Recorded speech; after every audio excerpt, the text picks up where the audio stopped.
If you ever want to know who truly owns a place, do not watch the person standing behind the microphone.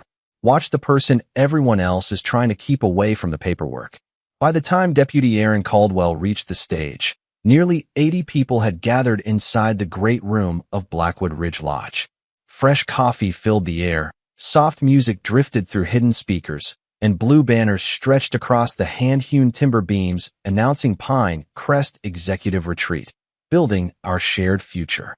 Guests wearing matching blue name badges laughed with one another as though they had been coming there for years. Caterers moved between tables carrying trays of pastries, while a projector displayed photographs of my lodge during every season. My front porch, my hiking trails, my fireplace. My family's property had somehow become the centerpiece of someone else's success story. Standing beneath the largest banner was Vanessa Whitmore, president of Pinecrest Estates Homeowners Association. Dressed in a crisp white blazer and polished leather boots, she spoke with absolute confidence about leadership, community investment, and shared ownership. Every few sentences, she pointed toward the massive stone fireplace behind her as if it represented everything her association had built together. Every round of applause made her smile a little wider.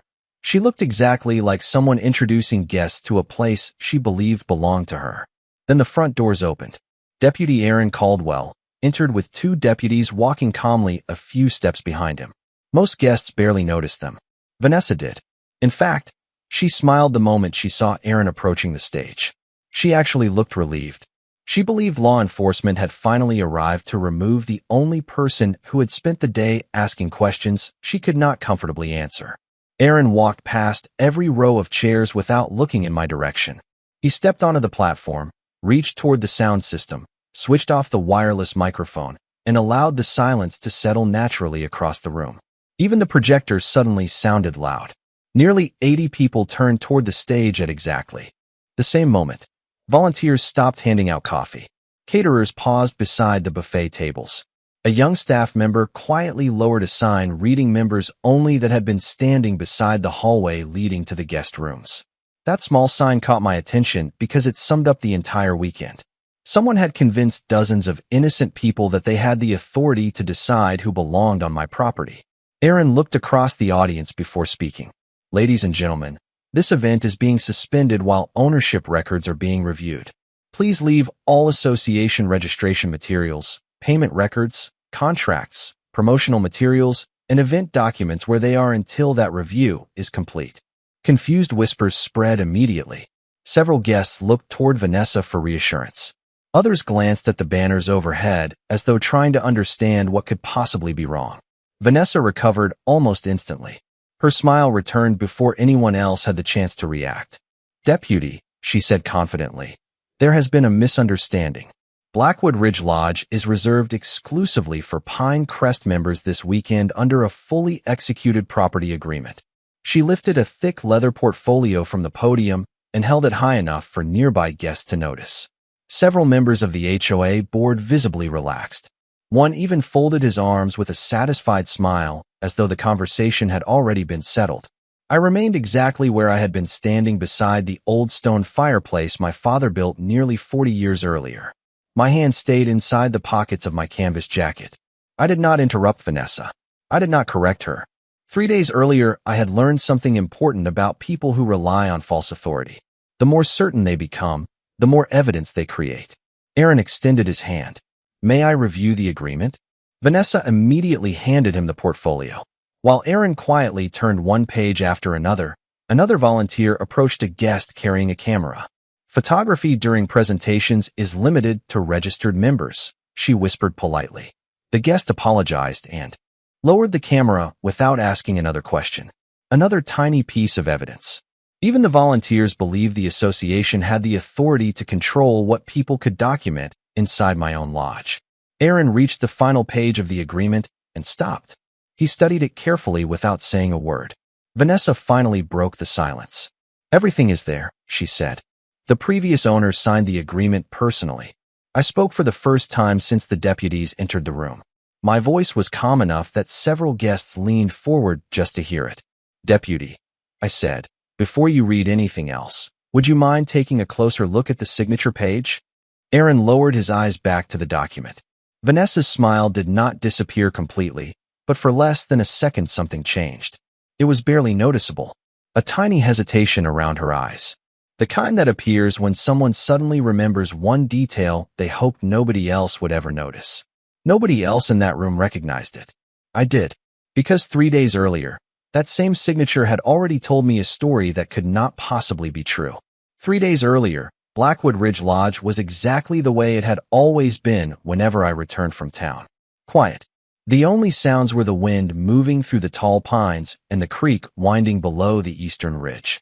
I had spent 2 days meeting with my attorney about an unrelated utility easement and expected nothing more exciting than checking the mailbox before making a fresh pot of coffee.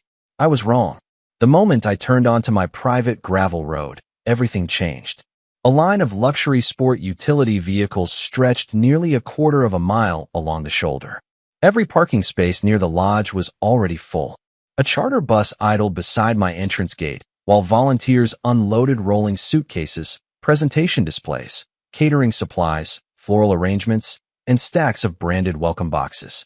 Temporary wooden signs had been planted along my private driveway with bright white lettering that read "Welcome Leaders, Registration Ahead, Members Only Beyond This Point, and Private Event." None of those signs had been there. When I left 48 hours earlier, I slowed my truck almost to a stop, wondering whether someone had accidentally entered the wrong property. Then I noticed something impossible to ignore. My entrance gate stood wide open even though I always closed it before leaving town, and someone had attached a large pine crest welcome banner directly to the cedar gateposts my father had built by hand. Whoever organized this event had not simply entered my property. They had redecorated it as though they expected to stay indefinitely. The farther I drove, the stranger everything became. White event tents stood beside the lodge. Folding tables covered with fresh linen filled the lawn beneath the oak trees my father planted after finishing construction in 1987.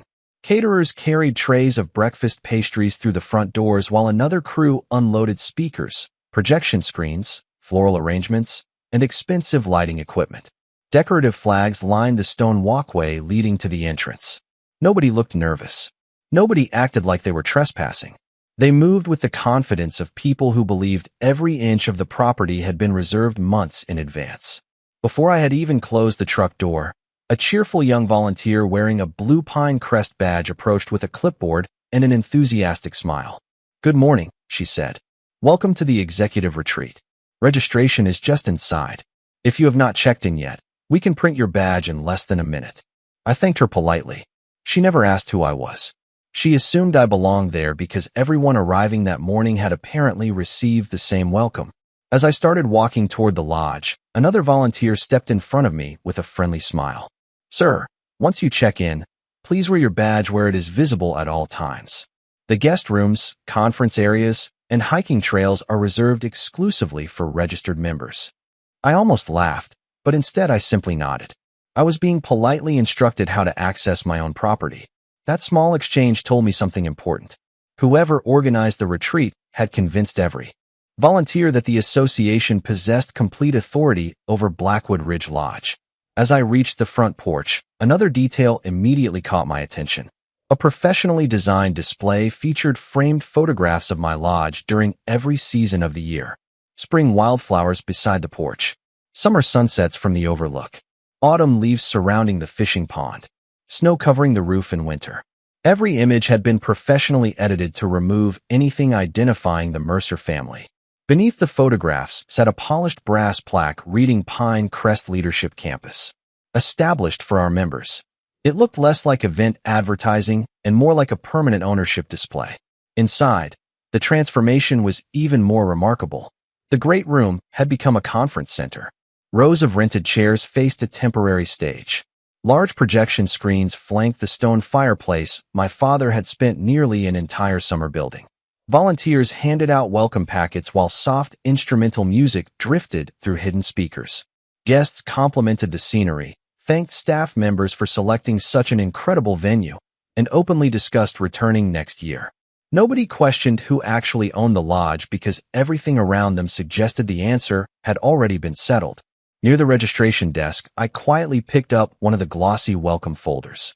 Inside, I found a professionally printed schedule listing keynote presentations, networking lunches, guided hikes, executive workshops, and private leadership dinners. Tucked behind the schedule was another brochure advertising 6 additional retreats over the next 12 months. Premium registration packages started at $2,800 per guest, while executive memberships promised priority access to future events held at Blackwood Ridge Lodge. I slowly turned another page and found professionally photographed images of my hiking trails, my fishing pond, my workshop, and even the old overlook where my father drank coffee almost every morning after retirement. That was the moment I stopped wondering whether someone had mistakenly borrowed my property for a weekend. This operation had been planned for months, marketed like a permanent business, and sold to dozens of completely innocent people who genuinely believed they had been invited onto property that belonged to the association. At that point, I still thought the banners were the biggest problem. I had no idea the brochure in my hands was about to become one of the most important pieces of evidence in the entire case. I slipped the welcome folder back onto the registration table exactly where I had found it and continued walking through the lodge without attracting attention. The less I said, the more people volunteered. Guests smiled politely as I passed, assuming I was another executive attending the retreat. Near the coffee station, 2 men discussed how fortunate Pine Crest members were to have their own mountain lodge. A woman beside them replied that Vanessa Whitmore had spent nearly a year securing the property because she wanted members to have a permanent place to gather. Nobody questioned the story because nobody had been given a reason to. Confidence has a way of sounding like truth when it is repeated often enough. Then I noticed something else. A volunteer carefully replaced a small framed sign near the entrance after someone accidentally bumped it. The sign read "Private Property of Pine Crest Estates." I stopped for only a second before taking a photograph with my phone. That sign had not appeared in any of the brochures. It had been created specifically for the event. Another piece of evidence. I wandered deeper into the great room where volunteers arranged welcome gifts across a long walnut table my father had built with his own hands nearly 40 years earlier. Someone had covered part of the tabletop with blue runners embroidered with the Pine Crest logo, hiding the small burn mark my father accidentally left there while repairing an old lantern decades ago. I recognized it immediately, even though no one else possibly could. A young volunteer noticed me looking at the table and smiled. "Beautiful craftsmanship, isn't it?" she asked. President Whitmore wanted every detail to make members feel like they finally had a place to call home. Home. Hearing someone use that word while standing inside my family's lodge was strangely unsettling. I smiled politely. She certainly put a lot of work into this. The volunteer nodded proudly. Months of planning. She says this is only the beginning. We already have leadership weekends scheduled through next fall. Another new piece of information. This was not simply one retreat. Future events had already been sold. I thanked her and continued toward another display near the hallway leading to the guest rooms. A large board advertised executive summit weekends, strategic leadership retreats, women's leadership conferences, and corporate partnership events. Each listing included pricing, available dates, and luxury accommodation packages.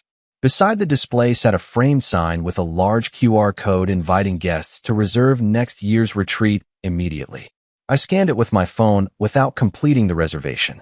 The web page opened to an online booking portal featuring photographs of Blackwood Ridge Lodge on nearly every page. A banner across the top proudly described the property as Pine Crest's exclusive mountain leadership campus. I quietly captured screenshots before closing the page. Every click revealed another layer of planning. I thought I had seen everything. I had not. Nearby, several unopened boxes marked retreat store waited beside the registration desk. One volunteer lifted the lid from a carton while stocking a merchandise shelf. Inside were insulated travel mugs, embroidered jackets, leather notebooks, hiking bottles, canvas tote bags, framed prints of the lodge, and polished metal keychains, each displaying an engraved outline of my family's property beneath the words Pine Crest Leadership Center. Someone had turned my home into a commercial brand. I photographed every shelf before moving toward the rear deck overlooking the valley. Guests stood outside taking pictures of the mountains while discussing which workshops they planned to attend. One gentleman asked another whether the association had recently purchased the property. His friend answered with complete confidence, "No, Vanessa secured it years ago. That is why membership dues increased. She said the investment would benefit everyone. I made a mental note of that statement. If members had been told their dues helped acquire the lodge, then the misunderstanding extended far beyond one weekend retreat. As I walked back inside, I noticed the registration laptop sitting unattended while volunteers welcomed another group arriving from the parking lot. Without touching the computer, I could easily see a check-in screen filled with reservation names. Nearly every available room had already been assigned. Another column listed future reservations stretching months ahead. Beside the keyboard sat a printed waiting list for sold-out events. This operation had already grown far beyond a single gathering. Then I spotted one final detail. A payment summary rested partially beneath the keyboard. I could not read every line, but I could clearly see multiple completed transactions worth thousands of dollars each. That single page confirmed what the brochures only suggested. Money had already changed hands. Moments later, applause echoed through the great room. Volunteers encouraged everyone to find their seats while soft music faded from the speakers. I remained near the back where I could watch both the stage and the audience. Vanessa Whitmore stepped confidently onto the platform, adjusted the microphone, and smiled at the crowd. Behind her, a massive screen displayed a sunrise photograph of Blackwood Ridge Lodge with the words "Our Leadership Home." She welcomed everyone to what she proudly called a historic weekend before announcing that the lodge would serve as the permanent home for Pinecrest's executive programs for years to come. The audience responded with enthusiastic applause. Several people even stood. I did not move.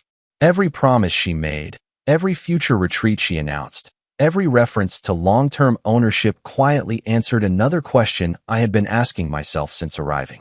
I was no longer trying to determine whether Vanessa believed she had authority over my property. I was beginning to wonder how many people she had already convinced to build their future plans around a lodge that had never belonged to her in the first place, and I had a feeling the evidence I had gathered during the past 20 minutes was only the beginning. When the applause finally faded, guests drifted toward the coffee stations while volunteers directed attendees toward the first breakout sessions. Vanessa Whitmore stepped down from the stage, surrounded by board members congratulating her on what they called another successful retreat. That single word immediately caught my attention. Another. Apparently, this was not the first event held on my property. I waited until the crowd around her began to thin before walking over. She noticed me almost immediately and smiled with the polished confidence of someone greeting another satisfied guest. "I hope you are enjoying the weekend," she said. "The lodge usually impresses people the moment they walk through the front door." I returned the smile. "It certainly does. Whoever owns it has taken exceptional care of it." She laughed softly. "That is exactly why we worked so hard to secure it for our members." There was no hesitation in her voice. She did not sound like someone inventing a story. She sounded like someone who had repeated it so many times that she no longer questioned it herself.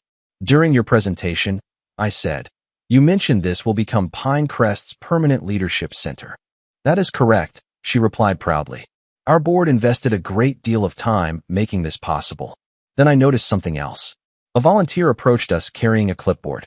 "President Whitmore," she said, "3 more guests have already upgraded to the executive package for next year's retreat." Vanessa smiled without even looking at the paperwork. "Wonderful. Make sure they receive priority access before the weekend ends." The volunteer thanked her and hurried away. Another promise. Another transaction. Another piece of evidence. As we continued talking, a middle-aged couple carrying cameras started walking toward the rear hallway where the guest rooms were located. Before they reached the hallway, another volunteer stepped in front of them with a friendly smile. "I am sorry," she said politely. "That area is reserved for registered members only.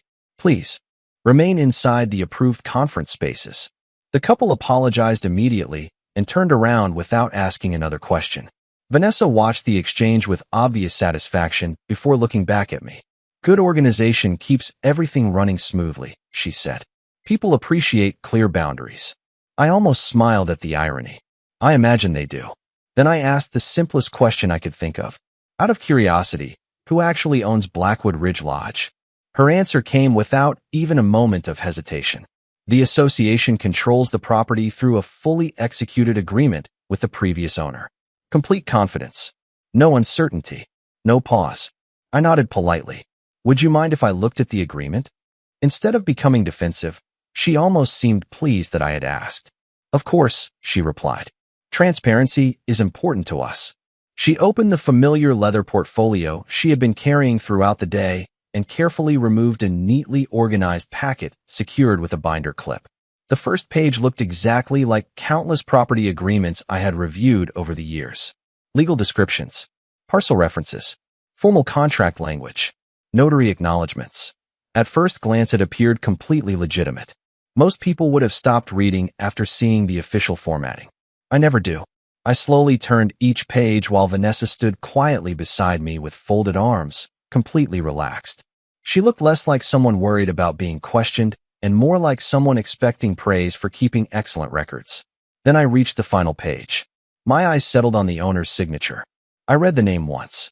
Then I read the date beneath it. I stopped. Something was wrong. I looked at the page again before saying a single word. Vanessa finally broke the silence. Everything is in order, she said confidently.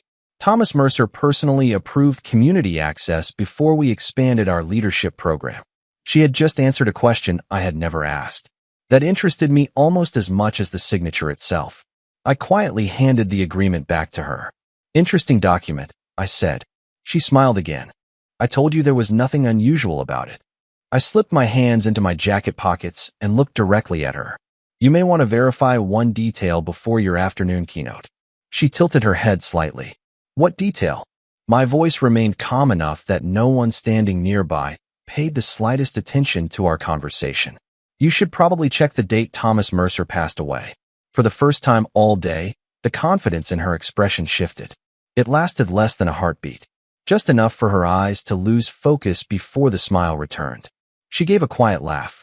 I think you have been misinformed. Maybe, I replied. Or maybe someone else has. I thanked her for letting me review the agreement, turned toward the front porch, and walked away without another word.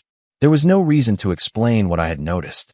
If there was a problem hidden inside those documents, the smartest thing I could do was let everyone continue relying on them.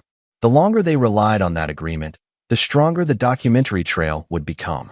Once I stepped outside, I pulled my phone from my pocket and called the one person I trusted to appreciate how expensive a single signature could become. Rebecca Sloan answered before the second ring finished. I did not waste time explaining everything. I simply said, Rebecca, I think someone just built an entire business around paperwork signed by a man who had already been gone for 6 years. Rebecca did not interrupt while I explained what I had found. She listened quietly as I described the agreement, the signature, the date beneath it, Vanessa's confidence, and the way everyone around her accepted the document without question. When I finished, she remained silent for several seconds before asking only one thing. Are you absolutely certain you read the date correctly? I looked back through the lodge windows where guests laughed over coffee beneath the timber beams my father had raised nearly 40 years earlier. I read it twice, I answered. The signature belongs to my father, and the agreement says he signed it almost 2 years after his funeral. Rebecca let out a slow breath. Then do not confront anyone. Do not accuse anyone. Let the retreat continue exactly as planned. I am pulling every county record connected to Blackwood Ridge Lodge. That response was exactly why I trusted Rebecca Sloan. She never argued with people before she verified documents. Facts first, everything else later. I ended the call and remained on the porch watching complete strangers enjoy a place that meant something entirely different to me than it ever could to them. Most guests saw a beautiful mountain lodge surrounded by towering pines and breathtaking views. They admired handcrafted beams, polished stonework, and wide windows overlooking the valley. I saw my father's fingerprints everywhere. Every beam inside the great room came from trees harvested legally on our own land. Every stone in the fireplace had been carried by hand from the creek below the ridge. Every porch railing had been measured twice before a single nail was driven. Thomas Mercer believed that if something was worth building, it was worth building well enough to outlive him. Then I remembered something I had not thought about in years. During construction, my father refused to let anyone sign his name on delivery receipts when he was away from the property. Even if it delayed a shipment, he insisted on signing every important document himself. Paper can remember things people forget, he used to tell me. At the time, I thought he was simply being stubborn. Standing there with Vanessa's agreement still fresh in my mind, those words suddenly meant something very different. Years later, after my wife passed away following a long illness, the lodge became more than family property. It became the only place where silence felt comforting instead of empty. My father and I developed a quiet routine. Every morning, we carried coffee onto the back porch before sunrise and watched the first light slowly reach the valley below. Sometimes we talked about replacing shingles or clearing fallen trees after winter storms. Other mornings we barely spoke at all. The quiet itself became part of the tradition. As his health gradually declined, developers visited more often hoping he might finally sell. Luxury resort companies wanted the location. Investment firms wanted to transform the lodge into a corporate conference center. One representative proudly explained that executives from across the country would gladly spend thousands of dollars for weekends exactly like the one now taking place behind me. My father thanked him politely before giving the same answer he had given every visitor for years. Some places stop being valuable the moment you reduce them to inventory. About 6 months before he passed away, he invited me into the old workshop behind the lodge. Hanging neatly on the walls were decades of carefully organized tools. From a steel filing cabinet, he removed a thick folder containing the deed, certified survey maps, tax records, trust documents, construction permits, and every official record connected to the property since the day he purchased the land. He rested one hand on the folder before looking directly at me. "People think fences protect property," he said. "They do not. Paperwork protects property because paperwork protects the truth." We spent hours reviewing every document together. He explained county parcel numbers, boundary markers, utility easements, access roads, and the Mercer family trust he had created years earlier so ownership would transfer cleanly after he was gone. Before returning the folder to the cabinet, he smiled and added one final lesson. "Never let anyone borrow my signature. A signature proves the person was actually there." At the time I laughed because it sounded like another one of his practical rules. Standing on that porch years later, it no longer sounded simple. After my father passed away, ownership transferred exactly as he intended. Every tax statement arrived correctly. Every county record matched every survey. Nothing had ever been disputed because there had never been anything to dispute. That was exactly why the signature inside Vanessa Whitmore's agreement troubled me so deeply. It did not merely contain my father's name. It asked every person who read it to believe he had personally approved a commercial retreat nearly 2 years after we had gathered inside that very lodge to celebrate his life. As I looked through the windows at guests applauding a future built upon that impossible signature, my phone vibrated. Rebecca had not finished reviewing the records yet. She had sent only one sentence.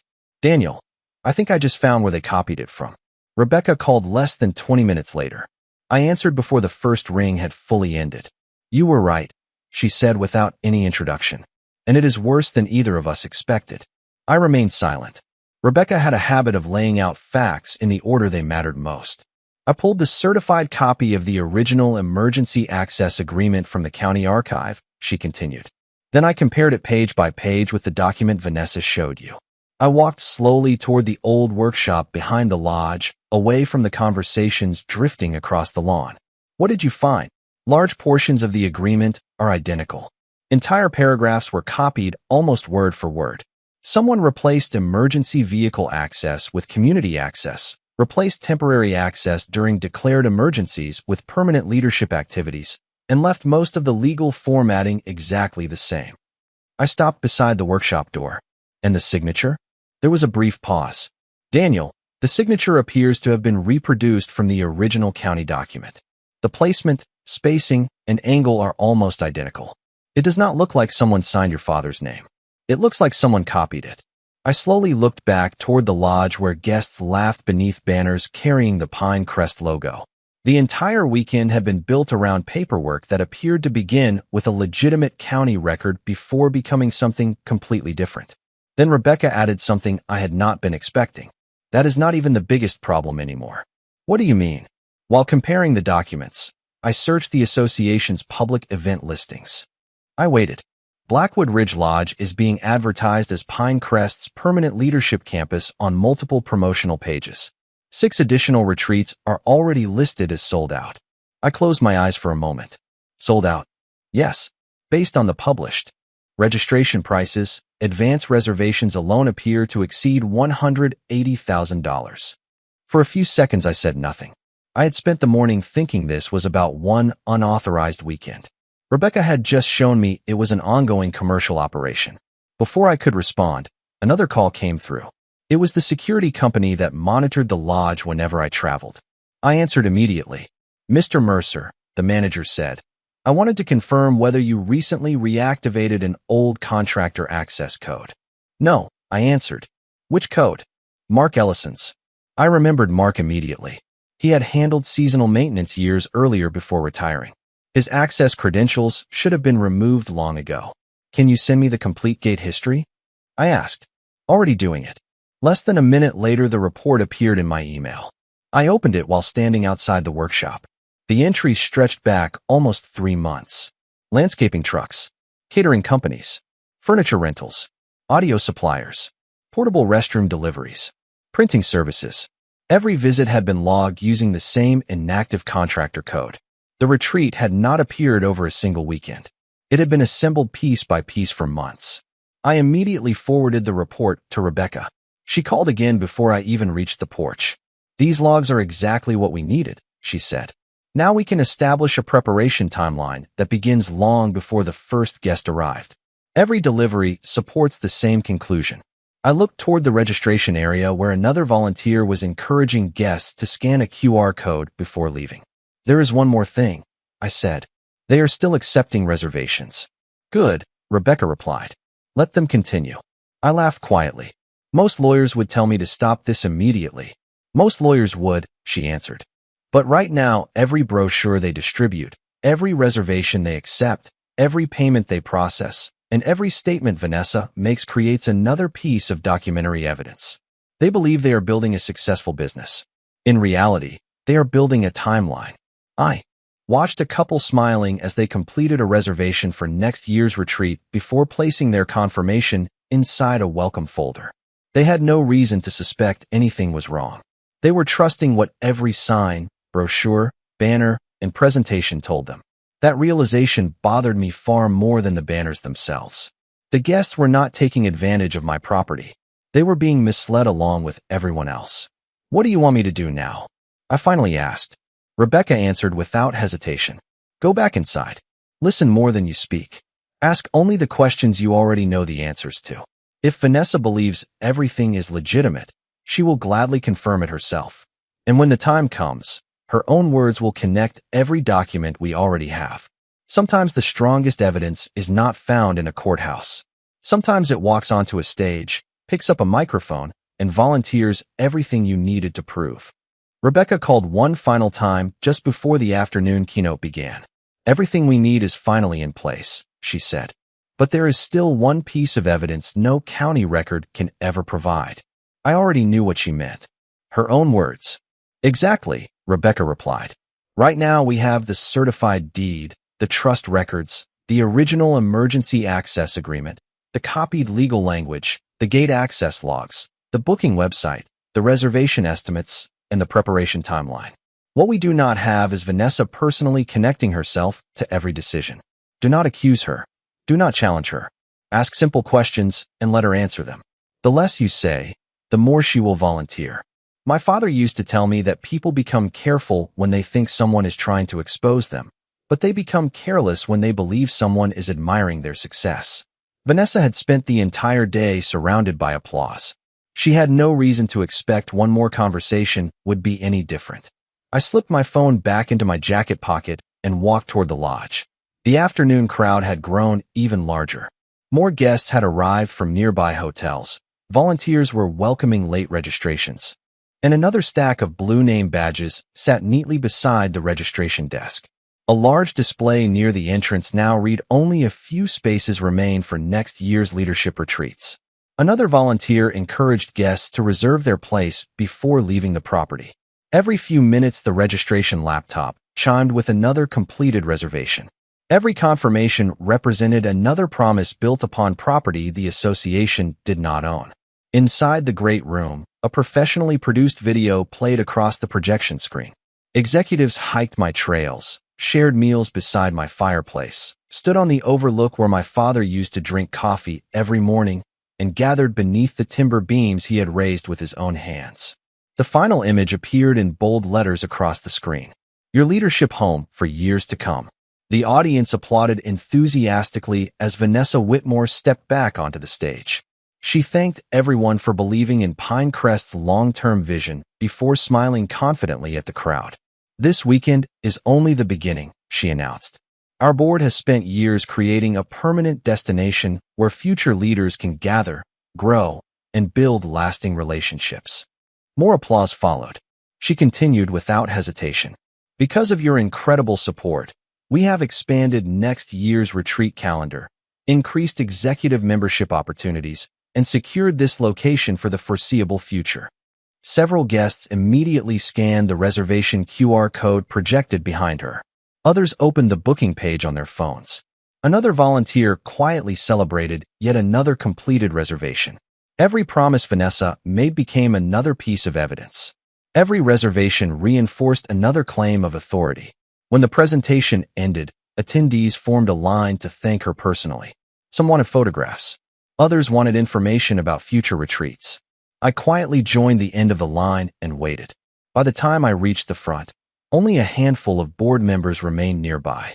Vanessa recognized me immediately and smiled with exactly the same confidence she had shown throughout the day. I am glad you decided to stay, she said. Most people realize pretty quickly that this place speaks for itself.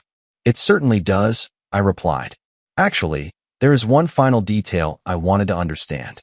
Of course, she answered. Earlier today you mentioned that Thomas Mercer personally approved the association's use of Blackwood Ridge Lodge.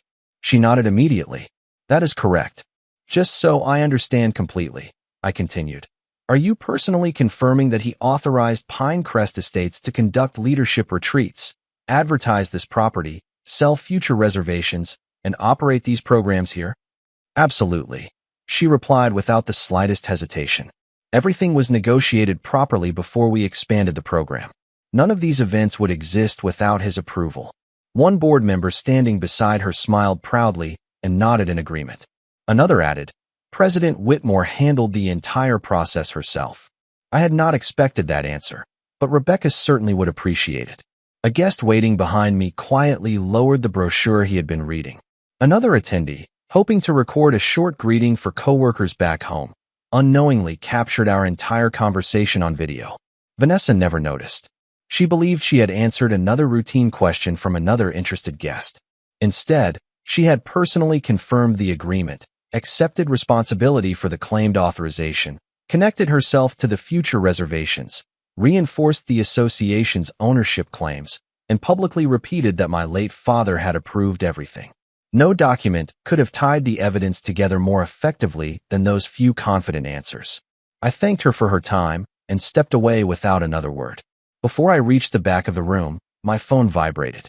Rebecca had sent a single message containing 6 words. Perfect. The deputies just arrived outside. The afternoon keynote had barely resumed when the front doors opened once again. Deputy Aaron Caldwell entered with 2 deputies walking calmly a few steps behind him. Their pace was steady, professional, and completely unhurried. Most guests assumed they were responding to an ordinary request. Vanessa certainly did.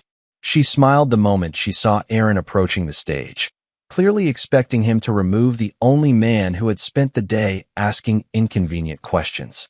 Aaron walked past every row of chairs without looking in my direction. He stepped onto the platform, reached toward the sound system, and quietly switched off the microphone. The room fell silent almost immediately.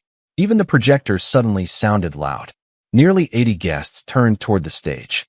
Volunteers stopped handing out refreshments. Caterers paused beside the buffet tables. The volunteer standing at the reservation table slowly lowered another stack of next year's booking packets.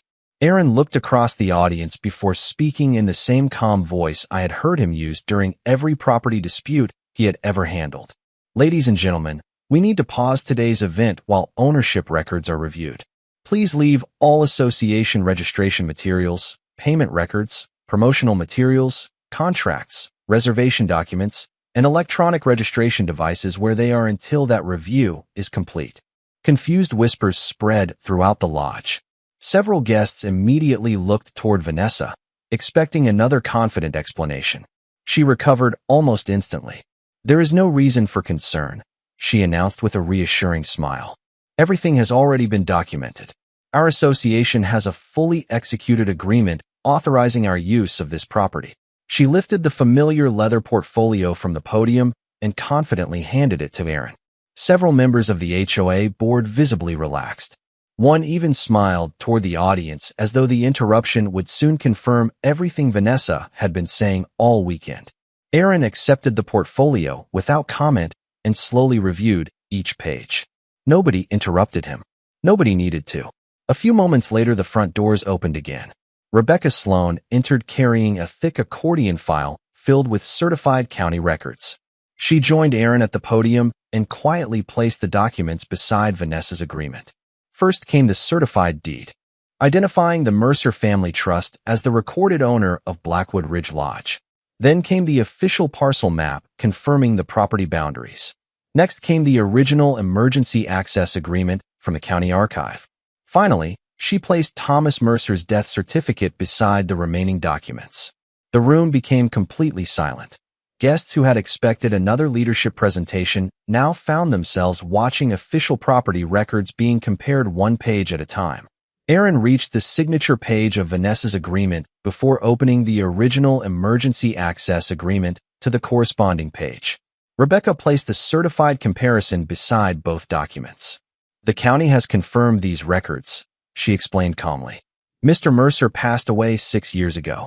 The agreement presented by the association is dated almost 2 years after his death. The only authentic recorded agreement involving this property authorized temporary emergency vehicle access across the lower service road during declared wildfire emergencies. It did not authorize overnight lodging, commercial events, public retreats, promotional use, future reservations, merchandise sales, or association control of Blackwood Ridge Lodge. That agreement also expired 3 years ago." Aaron nodded before turning toward Vanessa. His expression never changed. "Ma'am, these documents raise significant questions regarding the agreement your organization relied upon. Until those questions are resolved, this event cannot continue." Vanessa stared at the paperwork as though she had never seen it before. "There has to be some mistake," she said quietly. "We were told everything had already been handled." Rebecca calmly opened another section of the accordion file. One by one, she placed additional documents across the podium. Gate access logs showing months of repeated entries using an inactive contractor code. Screenshots of the online reservation portal advertising 6 sold-out future retreats. Printed reservation summaries reflecting substantial advance payments. Photographs of merchandise displaying Blackwood Ridge Lodge as Pinecrest's Leadership Center. Promotional brochures describing the property as the association's permanent campus. Copies of the welcome materials distributed throughout the weekend. Finally, she placed several photographs I had taken that morning, including the private property of Pinecrest Estates sign displayed near my own front entrance. Each document connected perfectly with the next, forming a timeline that stretched back months before the first guest had arrived.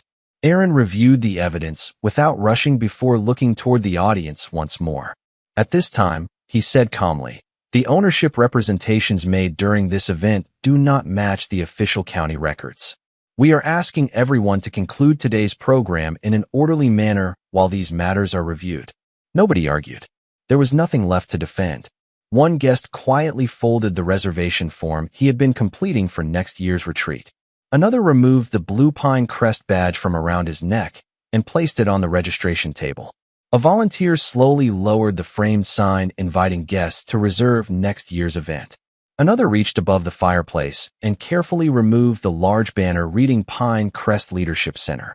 For the first time all weekend, the hand-hewn cedar beam my father built nearly 40 years earlier was visible again.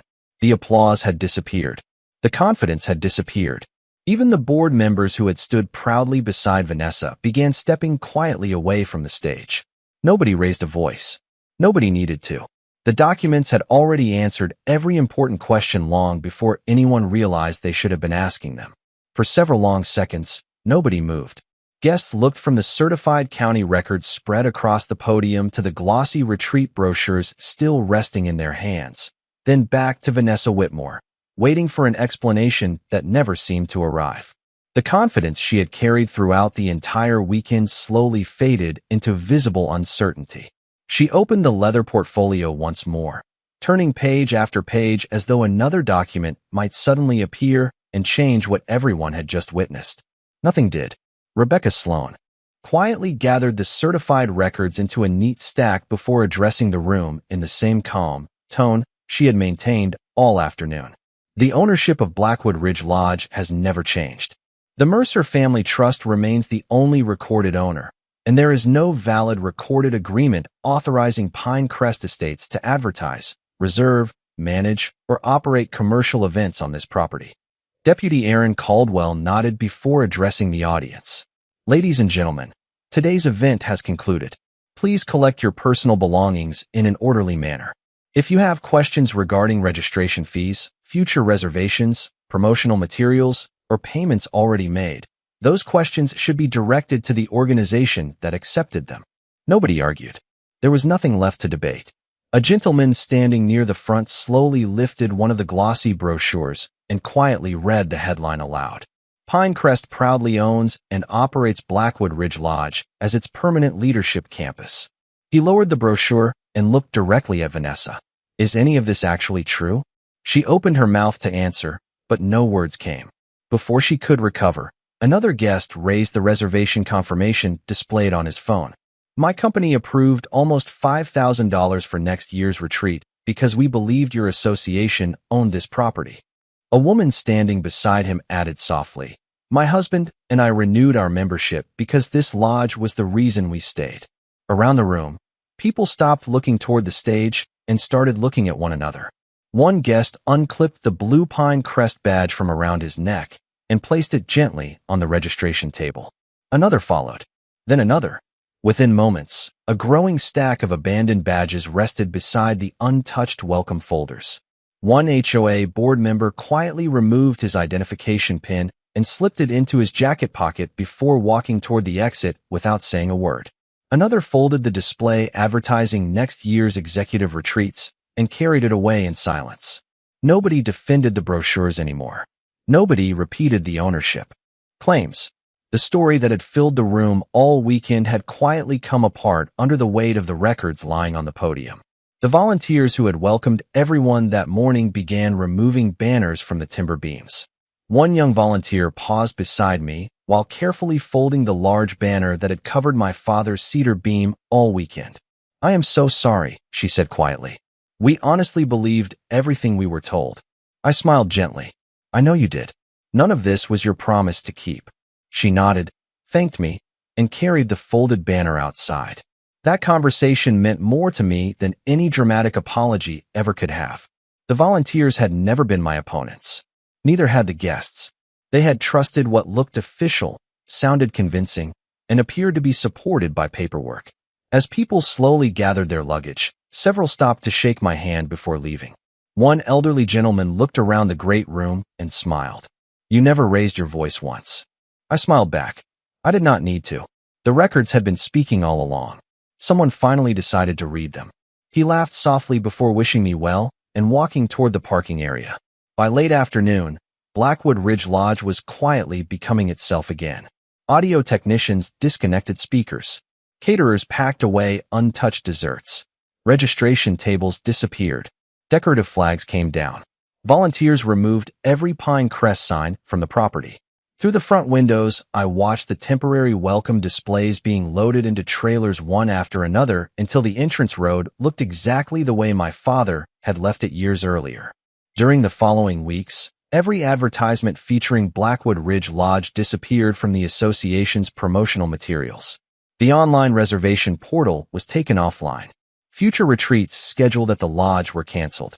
Guests received instructions regarding refunds from the organization, and every photograph of my property quietly vanished from the promotional pages I had documented that weekend.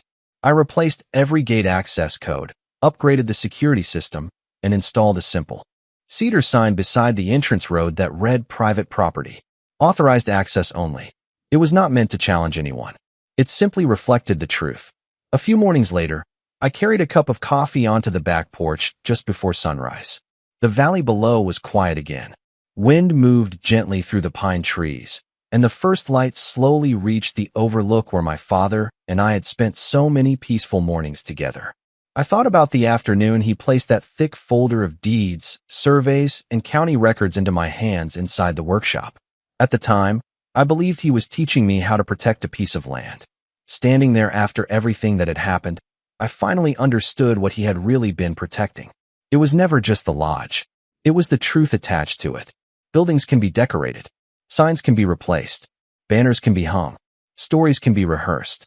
But a properly recorded deed has something none of those things will ever possess. It does not need applause. It does not need a stage. It simply waits with quiet patience until the day someone decides to compare the story being told with the truth that was recorded all along.